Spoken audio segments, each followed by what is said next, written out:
What's up, everybody? What's going on, season family? How y'all doing this week? Hey, happy Thursday. Happy Thursday. How you doing this week, huh? Hey, man, I do my best not to complain every time. I do my best not to complain. We're going to leave it at that. Hey, How hey, about you? I'm doing pretty good. Nice. Busy, of course, but doing pretty good. Can't complain about that. Nice. I prefer to be busy, me personally, but Facts. Facts. yeah. Yeah. Well, listen, season family. I know every single one of you on this planet, not just this platform, on this planet, has dealt with this issue. So we call this one I Am Not Him and I Am Not Her. What that means is, have you ever been in a relationship to where you've been held accountable for something in somebody else's past that they've done to you? That you just be like, I'm not her. I'm not him. It wasn't me. Why are you holding me accountable for what you done been through in your past? That's right. So that's what we talking about today, family. We know y'all done all experienced that because everybody come with baggage, right? Some is heavier than others. This is true, but baggage, no doubt. True, true. True. So we're gonna jump on in, like Skills was saying, our conversation for today is, so I'm gonna ask you, Skills, so you can jump on in and let us know, have you Okay. actually ever been held accountable for something that had nothing to do with you? And if so, like, tell us about it. What was it? Give us an example. Absolutely. Of course I have.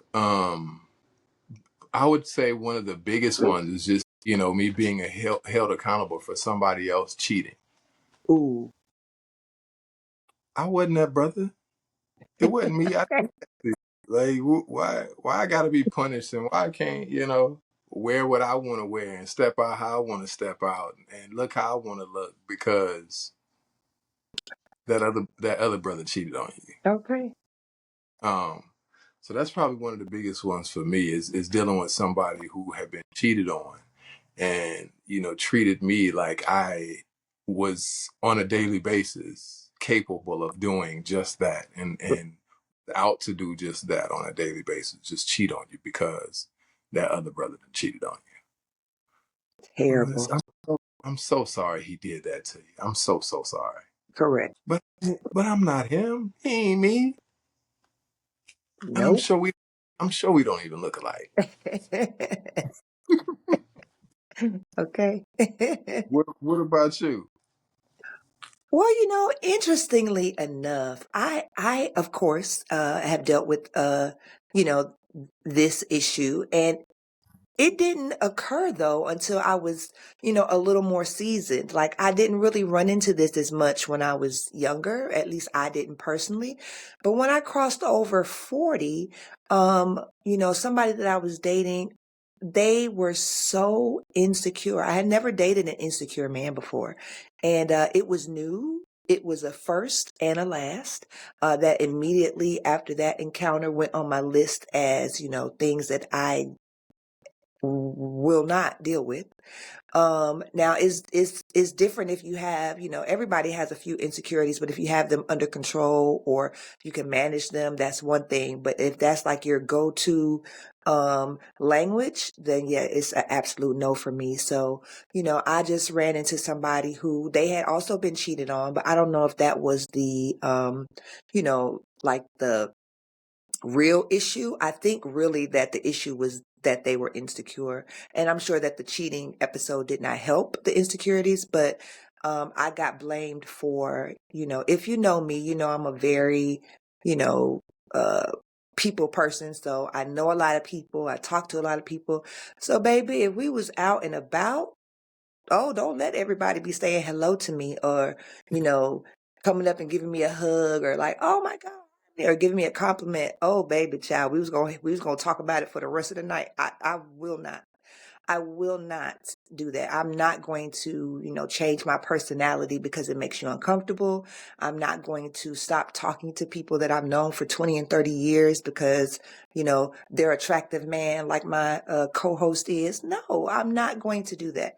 And so I learned very quickly that was going to not work for me. So that was a time that I was held accountable for their own insecurities that had absolutely nothing to do with me. And the funny thing is, for a minute there, like I stopped and questioned myself, like, am I? Did I? No, I did not. Was the conclusion that I came to, and I would have some other brothers ask me like, did you introduce them to people? Did you make them feel comfortable? I said, I absolutely did. I do that anyway, if I'm dating somebody or not. That's just a natural. If you are somewhere with me, I'm going to introduce you. I'm going to, do all of those things. Those are just common courtesy. So, oftentimes people that are insecure will try to flip it on you and make you seem like, you did something or you're doing something, and you have to really, know yourself and, be honest with yourself and them that, no, that's not me, love, that's you. And you're going to need to work on that to Right. fix it. So, yeah. Right. Hmm. You did make a very good point in there. You said you encountered that a lot more once you got over 40. That does make sense though, because you've lived a little more. You've had a few more relationships at that age. So yeah, of course Okay. you would have a bit more baggage. I didn't put it together like that until you said that. So that definitely does make sense why we probably at this age probably experience that a little bit more so than people who are younger or whatever, whatnot. Right. That's a very valid point. Yeah. Um, but I will say this, and I'm not an insecure person. Me Um, either. but there is a way to make someone feel um, like they're invited to the party. Make them Absolutely. feel they're special, or Hmm. according, since you brought that point up as well, according to how you introduce them. Yeah. Um, because I've been introduced as, oh, this my friend. Uh-huh. Huh? What? Oh, we What just we was friends? doing last night wasn't friendly. Right. Okay. All right. Be careful, because I'm gonna expect you to keep that same friend energy later. You know what That's I right. mean? So avoid that. But no, that's a very good way to look at it. Yeah. Interesting. Interesting. Interesting. Um, so what do you think is something that people can do when they've encountered that or experienced that in their life to make their partner aware, or make their like a good way to have that conversation, or a good way to keep that from happening again? So like, what would your conversation look like that you would have with them to be like, okay, you're holding me accountable for someone who is not me, and something that I haven't done. So what do we need to Right. do about that? Like, how would you handle that? So I think it depends on like at what stage the relationship or the situation is, because honestly, at this stage in my life, if it's new and we're in the process of getting to know each other, honestly, 8 to 9 times out of 10, that's going to be a no for me, because I don't, in the beginning, and at our age, people are fundamentally who they are, and people can change, people can adjust, people can grow, sure. But I don't think I'm in the state of mind of really wanting to like do that work with somebody or for somebody, right? I feel like I want to be a partner of somebody who has done that work already, and somebody who has, done that work for themselves, not, that I don't want to be in the fixer upper stage. I don't want to do that. So I think for me that would probably be a no for me. Um, but I highly recommend that people, if they are the person who is holding people accountable for things that are not theirs, that they take the time to do that work, get some professional help, and or take time for yourself to heal.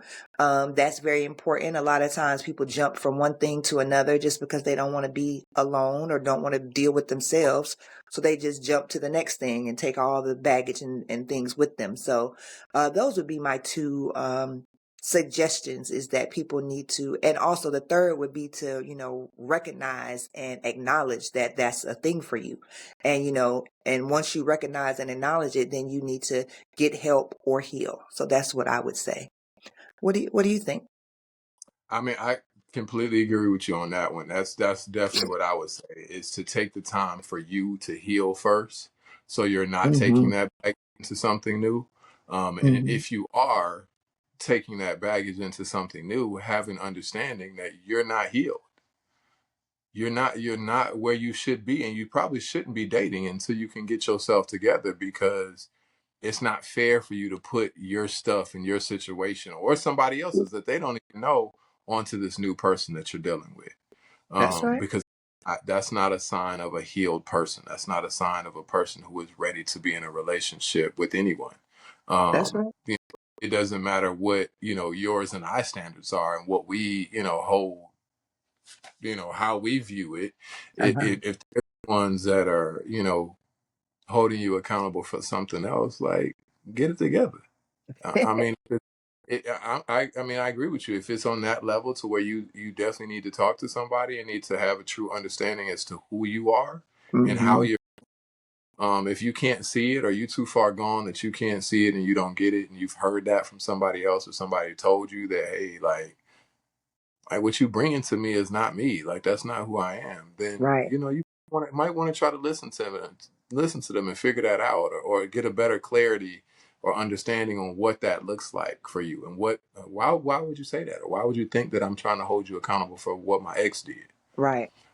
And Well, that's because why I added the piece about, them acknowledging it, because some people can't even hmm, get to that step. Some people are like, no, what you mean? I ain't doing that. No, yes, you are. Let me give you an example.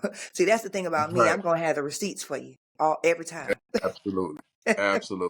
Yeah. Especially if I brought it to your attention and it didn't land or didn't hit the mark the first time, Right. then the second time I will be, it'll almost seem petty, to the point to where I'm gonna have a date and time, and I'll probably have it all written out for you, so you can, so you can Right. see it plain as day, to where, like, no, this is how and this is when it affected me, and I was waiting to show you this until so I could show you the pattern. Right. And that's the part where I say some people might confuse as petty. Right. But to me, when you're trying to educate somebody on something and it's about themselves, it is very difficult to get them to see themselves in a light that you see them in. That's right. If you don't hold receipts and documentation as to who it was, because what they're gonna ask you, when this happened, and you can't just be hypothetical, or say, Exactly. or it happened a long time ago, and say, oh, well, why are you bringing up something from a long time ago, why you bothered? No, you gotta truly do your research, and not, this is all if you care about that person, you want Correct. you're trying to truly look out for them, and because even if you Exactly. decide not to be with them, they still need to have an understanding as to what they coming with. You know what I mean? So they don't just continue that cycle and take it on to somebody else. Like, Absolutely. get your life together. Absolutely. Get your life. Yeah. Get here. Yeah. And it, But it yeah, can be tough sometimes trying to hold a mirror up to, um, other people for them to see, and you have to, it's a delicate thing, you got to do it with care and do it from a place of love, and not from a place of like, let me tell you about you, and, those conversations have to be done, carefully. And like you said, if you care about somebody, and, and even more, like you said, for me, if I'm trying to get to know you, or we're in the space where we like each other, or whatever the case may be, then regardless of whether it's for me and I benefit from you, I just want you to be good, right? So I'm going to share it with you. If I get blessed to benefit from it, awesome. But if it ends up benefiting somebody else, well, that's cool too, so right, yeah. right, right. So, our people out there, we are, like Skill said, we already know you guys have dealt, especially at this good season age, we done dealt with somebody that, you know, that this resonates with, that this reminds you of somebody in your life or somebody in your family or somebody in your tribe, you know? So make sure you reach out. Let us know what you think. Drop your comments, ask questions if you have them. Share with us, well, you know, what you did, how you handled it. We would love to know. We would love to hear about it. And so with the audience. So make sure you know, let us know what you're thinking. We want to know. Yes, yes, yes, yes. So we're gonna step back today with our segment. When let's go back to when the street lights come on. All right, old school. Let's go Yeah, back. our old school family, our old school season family know what that's about. They know what happened when the street lights come on. True. What you got? What you got going on this week? uh, let's see. Well, for me, I am just coming off of a break from work. And it was a much needed break. It was the most boring break though that I've ever had. And that's probably exactly what I needed. Even though that's not what I wanted, but that's probably what I needed. I actually caught up on rest, you know, which I have trouble doing. I got all my good sleep in. I wasn't really, you know, I didn't really do a whole lot of anything. I didn't travel, which is what I usually do. So I felt like I was missing out. But you know, hindsight 2020 is probably exactly what I needed. So, you know, coming off of, you know, needing that little piece and having that little reset that I had to have, involuntarily, a few weeks ago, it was probably perfect timing. So, just a reminder to everybody to, you know, make sure you get the rest that you need. Make sure you take a minute for yourself. Make sure you reset, recharge. It's very important, especially for us seasoned, people. So what about you, sir? Well, for me, mine was pretty funny, and it's literally about the street lights. Okay. So me trying to explain to my child about when the street lights come on, she's like, "Dad, what are you talking about? Like what street lights? What do you mean? Like where are the street lights? Where are these street lights at? And what time are they supposed to come?" She was so confused. she didn't know. What? She was like, "What is that? What are you talking about?" I don't know. She's like, "I don't even know that I've ever even seen a street light. What does that mean?" They so special. Listen, they come from a different time. Now, They these do. days, it's like I ain't coming home until I get that text from you, until I get Okay. that call from you to say where you at. They Correct. street light. Wait, what? What is that? Exactly. Is this That's some new funny. invention? Is this some new invention or something we talking about? Like, what are Does we it come talking on your phone? What you mean? about? Right? Is that a song? Like when the street lights come on? Like I'm confused. So No love. I had to just give up. I said, you know what? All battles ain't mine to fight. So Correct. we'll leave that for our old school family. Y'all know when the street lights come You on. know it. You better. Well, listen, season family, we thank y'all yet again for coming through and listening to us and hearing what we got to say and listening to my girl Harm's bright curls up there. You know, she'll in it. We appreciate y'all for coming through and listening, and we look forward to seeing y'all again on All right. season Make sure. F. And make sure you stay seasoned.